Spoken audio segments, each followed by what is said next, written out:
الحمدللہ وکفا وسلام علی من لا نبی بعدہ۔ اللہ مہربان کے فضل و کرم سے ہمارا آج کا سبق سورۃ الحجر کی آیت نمبر 51، 52، 53 اور 54 ہوگا انشاءاللہ۔ 4 آیتیں پڑھیں گے۔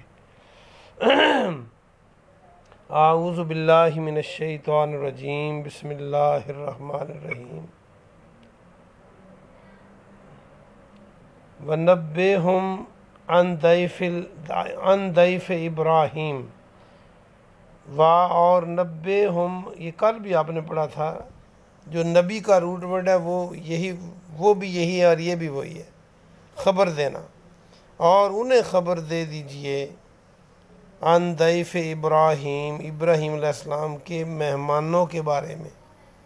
ضیف جو ہے اردو کا ضیف اور ضیافت یہاں سے بن سکتا ہے، جو مہمانوں کی ہم ضیافت کرتے ہیں، ان کی خدمت کرتے ہیں۔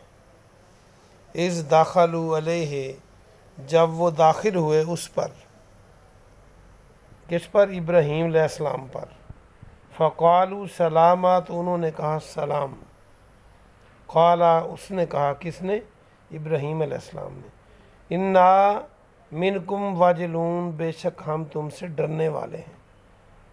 واو جیم لام، یہ ہوتا ہے دل میں ڈرنا، دل میں جو خوف کسی بات سے آتا ہے تو یہ لفظ استعمال ہوتا ہے، ہم آپ سے ڈرنے والے ہیں۔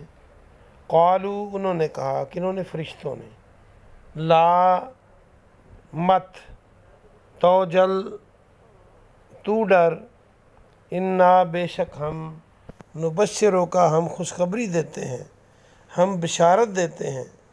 یہاں سے بشارت اور بشرا اور بشیر یہ سارے لفظ نکلتے ہیں، اور جس کا معنی خوشخبری دینے والے ہوتے ہیں۔ ہم آپ کو خوشخبری دیتے ہیں بے غلام علیم، ایک لڑکے کی جو بہت علم والا، بہت علم رکھنے والے لڑکے کی آپ کو خوشخبری دیتے ہیں۔ قالا، اس نے کہا، کس نے؟ ابراہیم علیہ السلام نے۔ کیا؟ بشرتمونی، کیا تم مجھے خوشخبری دیتے ہو؟ یہی با شین رام روٹ ورڈ بھی آپ نے پڑھا۔ الا، اس پر، ان کے، مسانیہ، کہ آ پہنچا مجھے، مس کر لیا مجھے، چھو لیا مجھے، پہنچا مجھے۔ الکبر، بڑھاپا، کبیر اور اکبر کے لفظ بن سکتے ہیں، جو بڑے کو کہتے ہیں، بڑھاپا۔ فا بما، تو کس بات کی؟ فا کے معنی تو، بما کس بات کی؟ تبشرون، تم خوشخبری دیتے ہو۔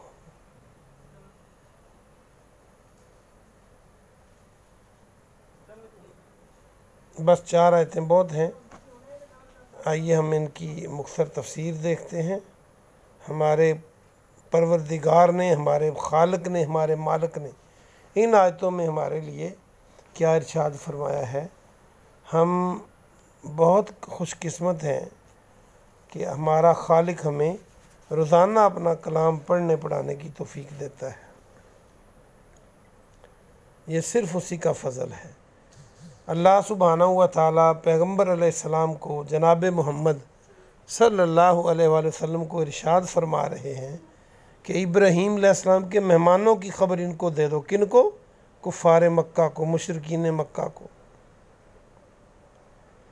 اصل میں ابراہیم علیہ السلام کا پورا واقعہ اور لوط علیہ السلام کا سارا واقعہ اس آیت میں، اس صورت میں بتانے کا ایک مقصد یہ بھی ہے کہ کفار مکہ کو پتہ چل جائے، کیونکہ وہ مطالبہ کیا کرتے تھے کہ فرشتے آپ کے ساتھ ساتھ کیوں نہیں ہوتے۔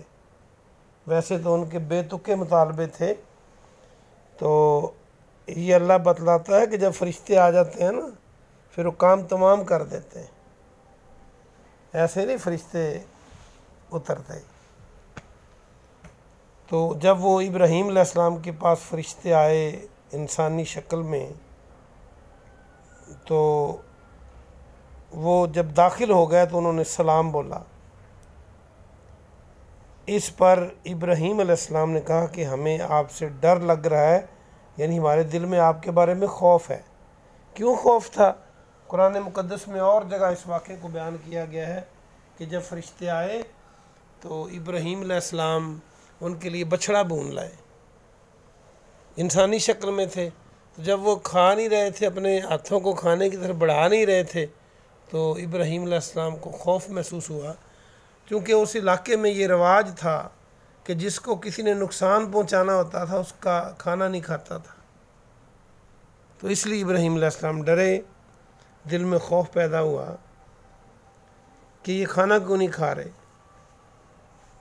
پھر جب انہوں نے بتلا دیا کہ ہم فرشتے ہیں اور ہم تو آپ کو خوشخبری دینے آئے ہیں، آپ کو لڑکے کی خوشخبری دینے آئے ہیں، اور مفسرین لکھتے ہیں وہ فرشتے تھے بھی 2 سے زیادہ، کیونکہ جمع کا لفظ ہے، کم از کم 3 تھے، بعض لوگوں نے 10 کہا ہے۔ تو ویسے بچھڑا بھون کر لانا جو ہے یہ زیادہ لوگ ہی محسوس ہوتے ہیں، لیکن تھے انسانی شکل میں۔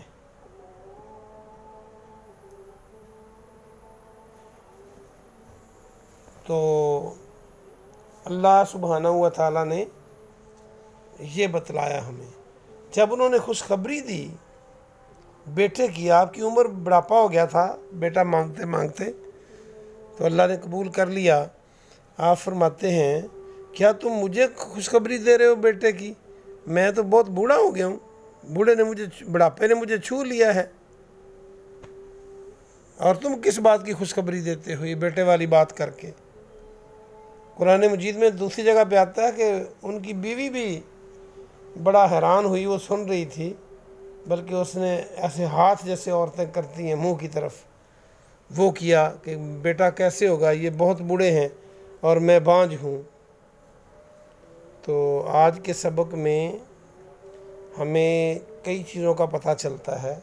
ایک تو کہ جب تک اللہ نہیں بتلاتا تو اللہ کے نبیوں کو بھی پتہ نہیں چلتا، عالم الغیب صرف اللہ کی ذات ہے، جب وہ بتلا دے جتنا وہ چاہے تو پھر پتہ چلتا ہے، ورنہ ابراہیم علیہ السلام نہ ڈرتے اور نہ ہی بچھڑا بھون کر لاتے کہ فرشتے کھاتے پیتے نہیں ہیں۔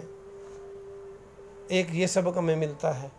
دوسرا سبق یہ ملتا ہے کہ مہمانوں کی خاطر تواضع کرنی چاہیے۔ بعض لوگوں کے سر میں پانی پڑ جاتا ہے مہمان کو دیکھ کر، مہمان اپنا کھاتا ہے لیکن دسترخوان آپ کے سے کھاتا ہے، اس کا اپنا مقدر ہے۔ تو مہمانوں کی خدمت بہت بڑا اجر ہے، بہت بڑا اجر ہے، اس لیے یہ مہمانوں کی جتنی انسان کی حیثیت ہے خوش دلی کے ساتھ ان کی خدمت کرے۔ اور تیسرا یہ سبق ملتا ہے کہ اللہ اسباب کا محتاج نہیں ہے کہ بندہ جوان ہو، کئی جوان میاں بیوی ہوتے ہیں، میڈیکلی بھی ٹھیک ہوتے ہیں، اللہ پھر بھی اولاد نہیں دیتا، اور اللہ دینے پہ آ جائے تو ابراہیم علیہ السلام کو بڑھاپے میں 100 سال کے قریب عمر ہے اور بیٹے دے دیے، اور وہ نبی بنے پھر۔ اور یہ تو چلو میاں بیوی تھے تو نا، بے شک بوڑھے اور بانجھ تھے، لیکن جب عیسیٰ علیہ السلام کو دیا تو شادی نہیں ہوئی مریم علیہ السلام کی، بغیر باپ کے دے دیا۔ اور جب آدم علیہ السلام کو پیدا کیا تو نہ باپ نہ ماں ان کی تھی، پیدا کر دیا، اور حوا علیہ السلام کو ان کی پسلی سے پیدا کر دیا۔ تو وہ جو چاہے کرے، وہ خالق ہے، مالک ہے۔ اور ہم پھر جب اولاد کی ضرورت پڑتی ہے تو ہم اللہ سے کیوں مایوس ہو جاتے ہیں؟ ہمیں بھی اللہ کے در پر رہنا چاہیے، یہ اللہ کا کام ہے اولاد دینا، کسی اور کا کام نہیں ہے۔ یہ سبق بھی ہمیں ملتا ہے۔ تو اللہ پاک سے دعا ہے کہ اللہ پاک ہمیں قرآن پڑھنے کے ساتھ ساتھ اس پہ عمل کی بھی توفیق عطا فرمائے۔ قرآن پڑھ کر اس پہ عمل کرنا ہی نجات کا ذریعہ ہے۔ آمین۔ سبحان ربک رب العزت عما یصفون وسلام علی المرسلین والحمد للہ رب العالمین۔